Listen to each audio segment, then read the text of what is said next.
ছাত্ৰ-ছাত্ৰীসকল আজি আমি the best Christmas present in the world এই পাঠটোৰ পাৰ্ট 3 আলোচনা কৰিম। তোমালোকে পাৰ্ট 1 আৰু পাৰ্ট 2 ভিডিঅ' দুটা চাই ল'বা। ডেছক্ৰিপশ্যন বক্সত ভিডিঅ' দুটাৰ লিংক দি থৈছোঁ। পাৰ্ট 1 আৰু পাৰ্ট 2 পঢ়ি আমি বুজি পালোঁ যে এই পাঠটোৰ অথৰজনে এখন ৰোল টপ ডেস্ক আনিছিলে আৰু ৰোল টপ ডেস্কখনৰ ড্ৰয়াৰ এটাত তেওঁ এখন চিঠি পাইছিল। চিঠিখন লিখিছিল মিষ্টাৰ জিম মেকফাৰ্চনে তেওঁ মৰমৰ পত্নী কণীলৈ। আৰু ছেকেণ্ড পাৰ্টত আমি গম পালোঁ যে মিষ্টাৰ জিম মেকফাৰ্চন আছিল এজন ব্ৰিটিছ সৈনিক আৰু সিহঁতে যুদ্ধ কৰিছিল জাৰ্মান সৈনিকসকলৰ বিৰুদ্ধে আৰু নিজৰ ডিউটি কৰি থকাৰ ঠাইৰ পৰাই তেওঁ এখন চিঠি লিখিছিল মৰমৰ পত্নী কণীলৈ। আৰু চিঠিখনত লিখিছিল সিহঁতে কেনেদৰে এখন ফুটবল খেল খেলিছিল বিপৰীত পক্ষৰ লগত আৰু সিহঁতৰ শত্ৰুৰ লগতে সিহঁতে খ্ৰীষ্টমাছ চেলিব্ৰেট কৰিছিল। ইয়াৰ উপৰিও যুদ্ধৰ মাজত সিহঁতে যি শান্তি পাইছিল এই সকলোবোৰ মিষ্টাৰ জিম মেকফাৰ্চনে পত্নী মিছেছ জিম মেকফাৰ্চন অৰ্থাৎ কণীক সকলোবোৰ কথা জনাবলৈ চিঠিখন লিখিছিল। এতিয়া চিঠিখনত কি আছিল আমি সেই কথা জানিলোঁ, কিন্তু এতিয়া ৰাইটাৰজনে চিঠিখন কি কৰিব সেই কথা জানিবৰ বাবে আমি থাৰ্ড পাৰ্টটো পঢ়িব লাগিব। এতিয়া আমি পোনে পোনে থাৰ্ড পাৰ্টটোলৈ আগবাঢ়িছোঁ। I folded the letter again and slipped it carefully back into its envelope. ৰাইটাৰজনে পুনৰ কৈছে I folded the letter again and slipped it carefully back into its envelope. মই পুনৰ জাপে জাপে চিঠিখন সামৰিলোঁ, যেনেদৰে আগতে জাপি থোৱা আছিল তেনেদৰে মই পুনৰ জাপিলোঁ আৰু পুনৰবাৰ সেই চিঠিৰ খামটোত ভৰাই থলোঁ। I kept awake all night by morning I knew what I had to do. গোটেই ৰাতি মই শুব পৰা নাছিলোঁ, ৰাতিপুৱা মই কি কৰিব লাগিব জানিছিলোঁ, মানে ৰাতিপুৱাই মই যাব লাগিব। তেওঁ যিহেতু দেখিলে যে চিঠিখনত এটা এড্ৰেছ আছে, মিছেছ জিম মেকফাৰ্চনৰ চিঠি আছিল আৰু চিঠিখন তেওঁৰ মৰমৰ স্বামীয়ে লিখিছিল, গতিকে এই চিঠিখন তেওঁ সেই এড্ৰেছটোত পঠিয়াব বিচাৰিছিল, যাৰ বাবে তেওঁ ৰাতিও শুব পৰা নাছিল আৰু ৰাতিপুৱাই তেওঁ যাব লাগে। I drove into Bridport just a few miles away. অলপ দূৰতে থকা ব্ৰিডপৰ্টলৈ মই গ'লোঁ। I asked the boy walking his dog where Copperbee's was. ল'ৰা এজনক দেখিলোঁ, ল'ৰাজনে ৰাতিপুৱা তাৰ পোহনীয়া কুকুৰটো খোজ কঢ়ুৱাবলৈ ওলাই আহিছিল আৰু ল'ৰাজনক মই সুধিলোঁ কপাৰবিচ কোনফালে আছে। I asked the boy walking his dog where Copperbee's was. কপাৰবিচ ক'ত আছে মই ল'ৰাজনক সুধিলোঁ। House number 12 turned out to be nothing but a burned out cell, the roof gaping, the windows boarded up. I knocked at the house next door and asked if anyone knew the whereabouts of a Mrs. McPherson. যেতিয়া মই house number 12 পালোঁ, house number 12টোলৈ গৈ দেখিলোঁ যে ঘৰটোৰ কোনো অৱস্থাই নাই, গোটেই জ্বলি পুৰি শেষ হৈ আছিল, চাল বেৰ একো নাছিলেই, খিৰিকীবিলাক ধ্বংস হৈ আছিল। মই লগে লগে কাষৰ ঘৰৰ দুৱাৰখনত টুকৰ মাৰিলোঁ আৰু সুধিলোঁ কোনোবাই জানে নেকি মিছেছ মেকফাৰ্চন এতিয়া ক'ত থাকে। Oh yes, said the old man. In his slippers, he knew her well, a lovely old lady. He told me a bit muddle-headed, but at her age, she was entitled to be, was not she. এজন বুঢ়া মানুহে সিহঁতৰ ওচৰ চুবুৰীয়া এজন বুঢ়া মানুহে ক'লে হয় সেই মৰম লগা বুঢ়ী মানুহগৰাকী, হয়নে নহয় তেওঁ ইমান সঠিককৈ ক'ব পৰা নাছিল, তথাপিও তেওঁ যিমানখিনি পাৰিছিল অস্পষ্টকৈ হ'লেও মোক কিছুমান কথা কৈছিল। মাডল হিডেড মানে অলপ খেলি মেলি লাগিছিল, অলপ পাহৰিছিল, অলপ কনফিউজ হৈছিল, তথাপিও তেওঁ যিমান পাৰে সিমান মোক কিছুমান ইনফৰমেশ্যন দিছিল। 101 years old she had been in the house when it caught fire. আৰু সেই বুঢ়ীগৰাকী আছিল 101 বছৰীয়া। মিছেছ মেকফাৰ্চনৰ কথা কৈছে, মিছেছ মেকফাৰ্চন 101 বছৰীয়া মানুহ আছিলে। She had been in the house when it caught fire. আৰু যেতিয়া ঘৰটোত জুই লাগিছিল তেওঁৰ ঘৰটোৰ ভিতৰতেই আছিল। No one really know how the fire had started, but it could well have been candles. কোনেও সঠিককৈ ক'ব পৰা নাছিল যে জুই ক'ৰ পৰা লাগিছিল, কিন্তু সম্ভৱতঃ জুই মমৰ পৰাও লাগিব পাৰে। কিয় লাগিব পাৰে সেইটো চাবা। She used candles rather than electricity. কাৰণ সেই মহিলাগৰাকীয়ে কাৰেণ্টতকৈ ইলেক্ট্ৰিচিটিতকৈ বেছি মম ব্যৱহাৰ কৰিছিল। because he always thought electricity was too expensive. কাৰণ মহিলাগৰাকীয়ে ভাবিছিল মিছেছ মেকফাৰ্চনে মিছেছ কনি মেকফাৰ্চনে ভাবিছিল যে ইলেক্ট্ৰিচিটিবিলাক বহুত দামী বস্তু সেই ইমান মূল্যৱান বস্তু তেওঁ ব্যৱহাৰ কৰিব বিচৰা নাছিল আৰু তেওঁ প্ৰায়ে মম ব্যৱহাৰ কৰিছিল আৰু সেই মমৰ পৰাই হয়তো জুই লাগিছিল বুলি অনুমান কৰিব পাৰি The fireman had got her out just in time. She was in a nursing home now, he told me. Burlington House on the Dorchester Road on the other side of town. উপযুক্ত সময়ত firemen বিলাক উপস্থিত হৈছিল যিসকল জুই নুমুৱা মানুহ আহিছিল আৰু তেওঁ এতিয়া এখন নাৰ্ছিং হোমত আছে বাৰ্লিংটন হাউচৰ আৰু ডৰচেষ্টাৰ ৰোডত আছে on the other side of town টাউনখনৰ বিপৰীত ফালে টাউনখনৰ হিটু ফালে থকা ডৰচেষ্টাৰ ৰোডৰ হিফালে এখন নাৰ্ছিং হোম আছে বাৰ্লিংটন হাউচ সেই নাৰ্ছিং হোমখনত তেওঁ এতিয়া আছে বুলি ইনফৰমেশ্যন দিলে যিজন কাষৰ বৃদ্ধাগৰাকীয়ে ইয়াত এটা কম্প্ৰিহেনশ্যন চেক আছে এইটো আমি পিছত আলোচনা কৰিম আমি পিছৰ পেৰাগ্ৰাফবিলাক চাই যাওঁ I found Burlington House nursing home easily enough. There were paper chains up in the hallway and the lighted Christmas tree stood in the corner with a lopsided angel on top. মই Burlington house nursing হোমখন অতি সহজে বিচাৰি পালোঁ হয়তো Burlington house nursing হোমখন বৰ বেছি দূৰত নাছিলে আৰু বৰ ভিতৰুৱা ঠাইতো নাছিলে তেওঁ অতি সহজে বিচাৰি পাইছিল ৰাইটাৰজনে কৈছে যে মই বাৰ্লিংটন হাউচ নাৰ্ছিং হোম সহজতে বিচাৰি উলিয়ালোঁ There were paper chains up in the hallway and the lighted Christmas tree stood in the corner with a lopsided angel on top. যিহেতু সেইদিনা ক্ৰিছমাছ ডে আছিলে ক্ৰিছমাছ ডে উপলক্ষে সকলোফালে গোটেই সাজসজ্জা কৰি থোৱা আছিলে বিভিন্ন ধৰণৰ গছ ৰুই থোৱা আছিলে I said I was a friend come to visit Mrs. McPherson to bring her a Christmas present. মই কৈছিলোঁ যে মই মিছেছ মেকফাৰ্চনৰ এগৰাকী বন্ধু আৰু মই তেওঁক লগ কৰিবলৈ আহিছোঁ আজি খ্ৰীষ্টমাছৰ প্ৰেজেণ্ট এটা দিবৰ বাবে তোমালোকে নিশ্চয় দেখিছা হস্পিটেলবিলাকত বা নাৰ্ছিং হোমবিলাকত এজন ব্যক্তি থাকে এজন তাত ভিজিটৰ ডায়েৰী লিখে আৰু তাত তেওঁ লিখে যে আপুনি কিয় আহিছে কোনোবাই সোধে আপুনি কিয় আহিছে কাক লগ কৰিব বিচাৰিছে তেতিয়া তাত তেওঁ ক'লে যে ৰাইটাৰজনে ক'লে মই মিছেছ মেকফাৰ্চনৰ এগৰাকী বন্ধু আৰু মই তেওঁক খ্ৰীষ্টমাছ প্ৰেজেণ্ট দিবৰ বাবে আহিছোঁ I could see through into the dining room where everyone was wearing a paper hat and singing.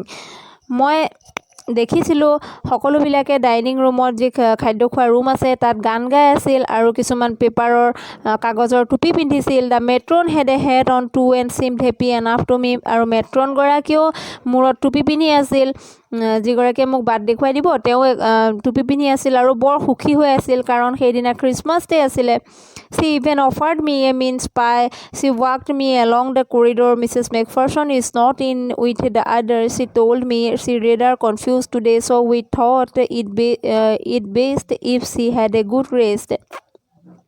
মেট্ৰনগৰাকীয়ে মোক কৰিডৰেদি যেতিয়া আমি আগবাঢ়ি গৈ আছিলোঁ মেট্ৰনগৰাকীয়ে মোক কৈ গৈছিল যে মেকফাৰ্চন এতিয়া কাৰো লগতেই নাথাকে আৰু তেওঁ মানুহগৰাকী বৰ কনফিউজ হৈ থাকে বৰ অকলশৰীয়া হৈ থাকে সেইবাবে আমি ভাবিছোঁ যে তেওঁ অলপ জিৰণি ল'লে ভাল হ'ব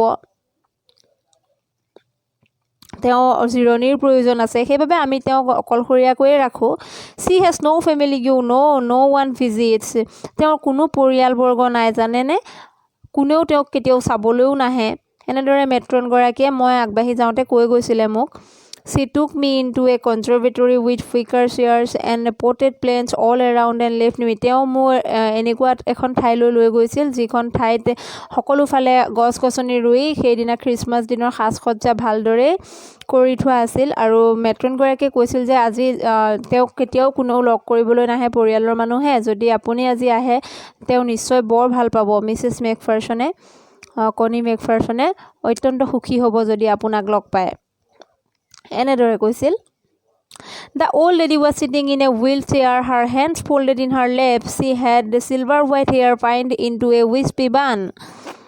বুঢ়ী মানুহগৰাকী হুইল চেয়াৰত বহি আছিল চকা থকা যিখন চকীখনত বহি আছিল আৰু তেওঁৰ হাতটো ইটোৰ ওপৰত সিটো হাত দি জাপি থৈছিল তেওঁৰ চিলভাৰ হোৱাইট অলপ বগা নিচিনা মুগা বৰণীয়া চুলি আছিল আৰু গুঠি পেলাই কিবা এডাল কিলিপে তেওঁ বান্ধি থৈছিল চুলিখিনি she was gazing out at the garden আৰু লাগি বাগিচাখনৰ ফালে চাই আছিল hello I said she turned and looked up at me vacantly মই ক'লো hello মই যেতিয়া hello ক'লো তেওঁ মোৰ ফালে বৰ উদাস চকুৰে বৰ খালি যেন অনুভৱ কোনেনো মাতিলে এনেদৰে খালি দৃষ্টিৰে মোলৈ চালে happy Christmas Connie I went on প্ৰথমতে মই ক'লো খ্ৰীষ্টমাছৰ শুভেচ্ছা থাকিল তোমালৈ হেপী ক্ৰিছমাছ কনি আৰু মই কথা কৈয়ে গ'লো I found this I think it's yours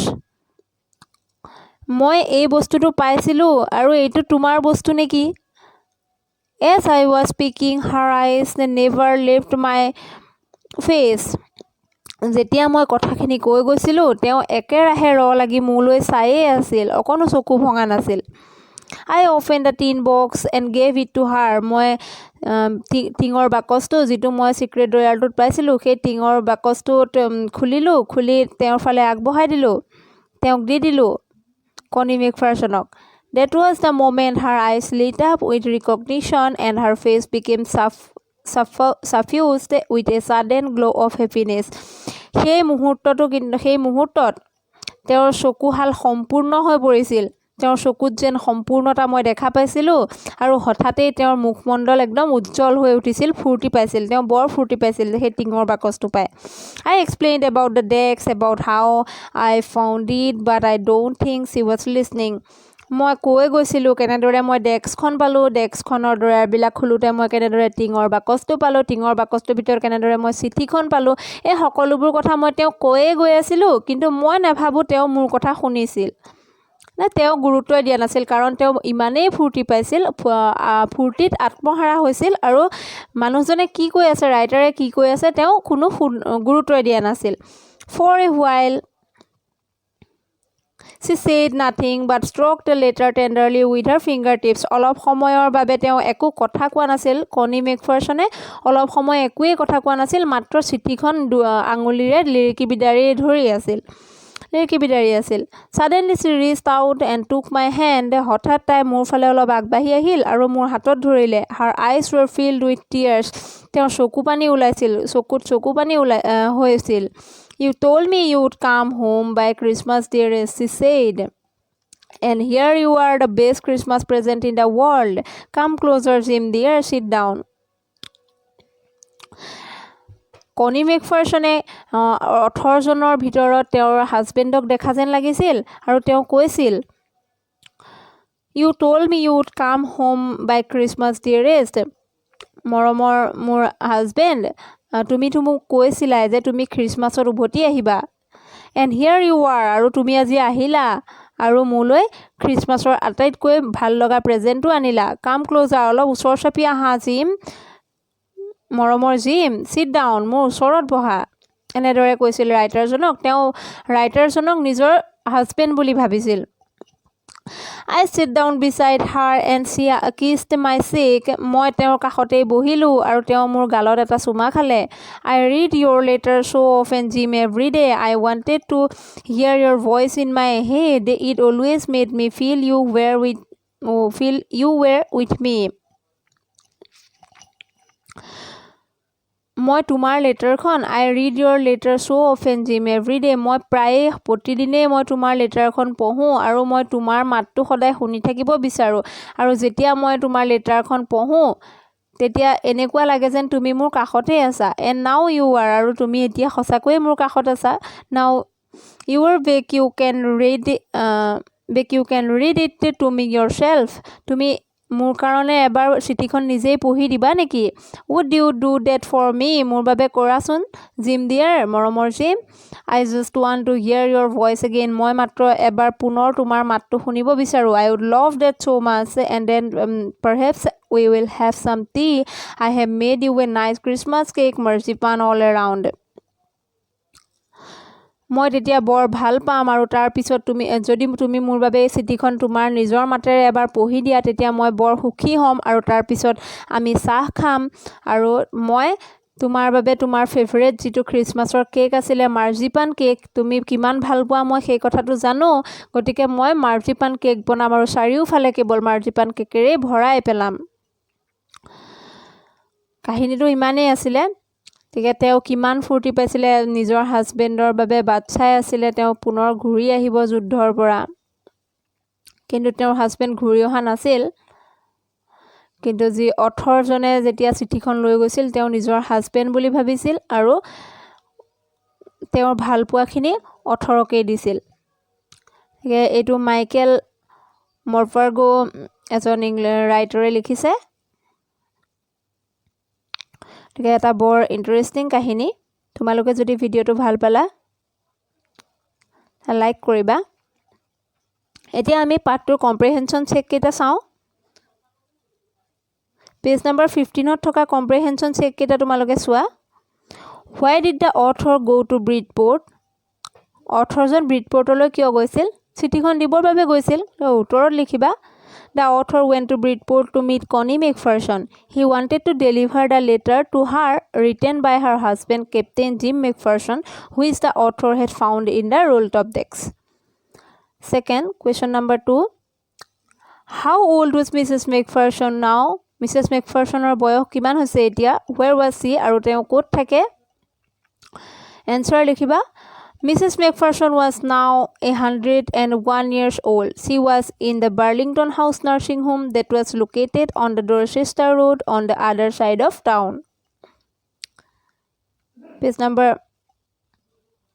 16 যেটো comprehension check আছে হেতু চাবা Who did Connie McPherson think her visitor was? Connie McPherson তেওঁ লক কৰিবলৈ যোৱা মানুহজনক কোন বুলি ভাবিছিল Answer লিখিবা Connie McPherson thought that her visitor was her husband Jim McPherson তেওঁৰ husband বুলি ভাবিছিল Question number 2 Which sentence in the text shows that the visitor did not try to hide this identity কোনটো বাক্যত গম পোৱা যায় যে ভিজিটৰ জনে নিজৰ এড্ৰেছটো লুকুৱাব বিচৰা নাছিল Answer লিখিবা The sentence which shows that the visitor did not try to hide his identity is I explained about the decks about how I had found it but I don't think she was listening ইমানে আছিল ইয়াৰ পৰৱৰ্তী ভিডিওটোত আমি part 2 ৰ প্ৰশ্ন উত্তৰসমূহ ভালকৈ আৰু সম্পূৰ্ণকৈ আলোচনা কৰিম তোমালোকে কিবা বুজি নোপোৱা আছে যদি মোক নিশ্চয়কৈ কমেন্ট কৰি খুদিবা আৰু আমাৰ আহিবলগীয়া ভিডিওবিলাকৰ নটিফিকেশন আগত পাবৰ বাবে চেনেলটো সাবস্ক্ৰাইব কৰিবলৈ নাপাহৰিবা ধন্যবাদ